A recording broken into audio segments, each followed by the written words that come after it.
How's it going, everybody?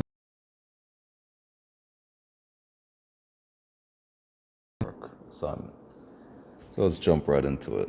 Number one, we have a word problem with Alice and Sam. Now it says Alice had played soccer for 8 more years than Sam has. Alice has played for 12 years. And then it gave us this equation to figure out how long Sam has played soccer. So the equation says y plus 8 equals 12. So what we want to do is follow our same steps we've been practicing with. First thing, equal sign, let's draw the line. Again, the reason for that, we want to separate terms on the right side of the equation, such as 12, from terms that are on the left side of the equation, such as y and positive 8. So let me just go back. So after we draw the line, the next thing we want to do is look for our operation.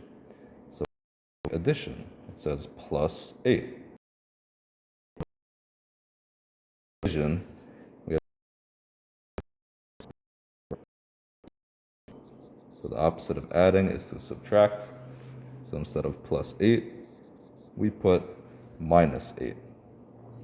And remember, to balance an equation, whatever we do on one side of the equation, on the other side of the equation.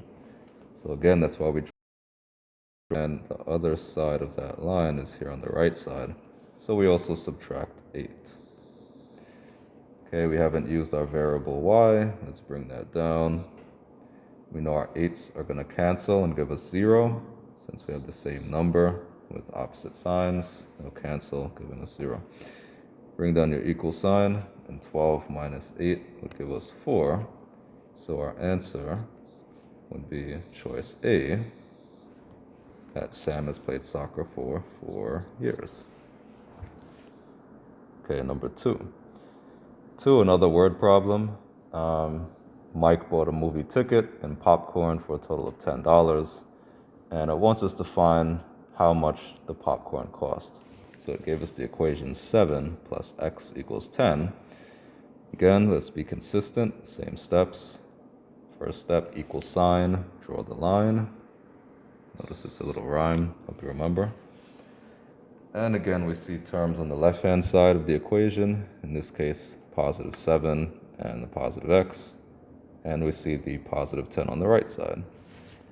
Again, what we want to do, look for the operation we have, or in this case the sign, which is positive. But don't make this mistake. So again, let's not, I'll even do a different color. Yes, it says addition says plus x, but we cannot, I repeat, we cannot subtract x on both sides, because while it would cancel the x on the left side, we know that these two terms are not like terms, since they don't both have a variable, or they're not both constants. So I can't actually subtract 10 minus x. So we're going to rewind, go back, and what we want to do, since we can't subtract that x term, we want to still move the constant, which is the 7. Remember, constants are numbers without variables. So we want to get the x by itself.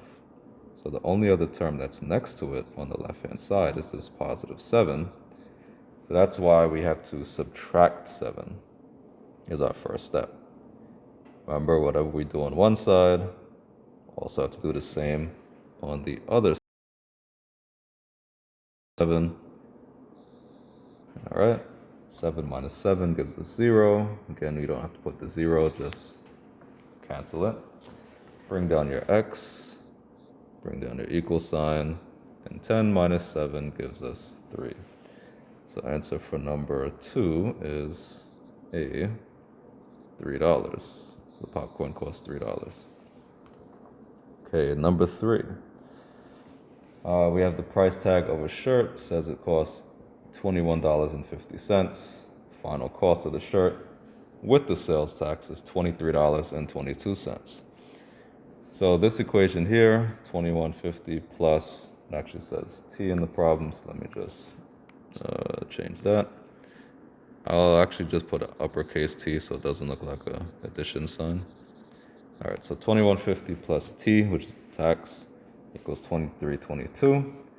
Again, same steps, equal sign, draw the line. Next, look for the operation. Just like in number 2, yes, it says plus t, but I cannot subtract t on both sides because 23, 22 and t are not like terms. So, since I can't subtract the t, the other term that's next to it says $21.50. That's positive, so we do the inverse or opposite and we subtract 21.50. And whatever we do on one side of the equation, we do on the other to keep it balanced. 21.50 minus itself is 0. You can cancel that out. Bring down your t, bring down your equal sign, and then we just do subtraction.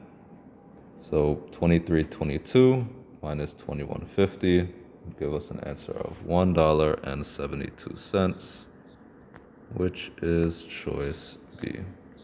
So the tax on this shirt was $172. All right, we're about halfway done, heading into number 4. Number 4, we have an equation to find the original length in centimeters of a wire before it was cut. So it gives us this equation, L minus 12.5 equals 48.6. So we want to figure out how many inches that this wire was in the beginning. So again, what we do, same steps, equal sign, draw the line. Okay, on the left side of the equation, I see the term L. I also see the term minus 12.5 or negative 12.5, if you want to think about it like that. So since I see subtraction, I do the inverse, opposite. So I need to add. Remember, with an equation, you look at what you see, what operation, and you just do the opposite until you're left with just a variable by itself on one side and the constant on the other. So the opposite of subtraction is to add. So I'm going to add 12.5. And whatever I do on one side, I also have to do on the other side. All right. Going to bring down your L. Bring down your equal sign. Remember the 12.5s will cancel since it's the same number with just opposite signs. And then we just add. So 48.6 plus 12.5 should give us a sum of 61.1 centimeters, which is choice D. All right, number 5. Temperature at 10 o'clock was 10 degrees Fahrenheit. This is 3 degrees Fahrenheit warmer than the temperature at 8 o'clock. So it gives us this equation to figure out what the temperature was in Fahrenheit at 8 o'clock. All right, so it says x plus 3 equals 10. So same steps we normally do. Equal sign, let's draw a line. Next, look for the operation. It says plus 3, so that's adding. So I do the inverse, so I have to subtract 3. Whatever I do on one side of the equation, I must do to the other. So subtract 3 again. Bring down your x. Bring down your equal sign. Remember the 3's will cancel. Same number with opposite signs gives you 0. Just cancel it out. And 10 minus 3 gives us 7. So the temperature at 8 o'clock was 7 degrees Fahrenheit. All right, and now, last but not least, number 6. All right, 6 says a recipe calls for 5.5 cups of flour. Lori only has 3 3/4 cups of flour. Write and solve an equation to find the additional amount of flour Lori needs to make the recipe. All right, so when we have word problems, again, we want to annotate or write down key parts of information. So let's just do that. So the recipe, I need 5.5 cups. So I'm going to think of this as my total. Lori has 3 3/4 cups. So I'm going to think of that as how much she has so far. And she needs an additional amount. That means I need more. I need to add something. So let's use our information. And we have 3 3/4. But Lori needs a little bit more to finish making this recipe, so it means she needs to add something. How much? I don't know. So I'm going to put a variable, any letter. Remember, in math, a variable is going to stand for an unknown number. In this case, we're not sure how much more cups of flour she's going to need, so we put, again, any letter works, any of the 26 letters of the alphabet. I just put C because we're speaking about cups, but you can use X or whatever letter you want. I do know the total for this recipe is 5.5 cups. So this is how I could set up my problem. If you wanted to set it up a different way, you also could write C plus 3 3/4 equal 5.5. You could switch the terms around. Doesn't make a difference, you're still going to get the same answer. So let's go into solving it now. So again, equal sign, let's draw a line. And 1 second, let me just get a little more space. All right. So on this one, right, what we want to do is, all right, what we want to do is to convert our fraction, because it has a mixed number. It says 3 3/4, and then I see 5 1/2. So they don't have the same denominator. So what we have to do is we have to find the common denominator. Before doing that, what I want to do is to change our fractions into, or our mixed number, sorry, into improper fraction. So I multiply denominator 4 times my whole number of 3. So 4 times 3 is 12. And I add my numerator. 12 plus 3 is 15. So this really is 15 over 4. I could bring down my plus C, bring down equals. And 5.5, I need to change that also. Same process. Multiply denominator 2 by the whole number of 5. So 2 times 5 is 10. And then 10 plus the numerator 1 is 11. So this will be 11 over 2. Okay, but my denominators are still not the same. If you see that I have a 4 on the left side and a 2 on the right. So what I want to do, I want to make that 11 over 2. I want to have a denominator of 4. So to do that, I can just take that, and I know 2 times 2 gives me 4. So whatever I do on the bottom, I'm to do on the top of my fraction. I also multiply that by 2. 11 times 2 is 22. So now my problem will say 15 over 4 plus C equals 22 over 4.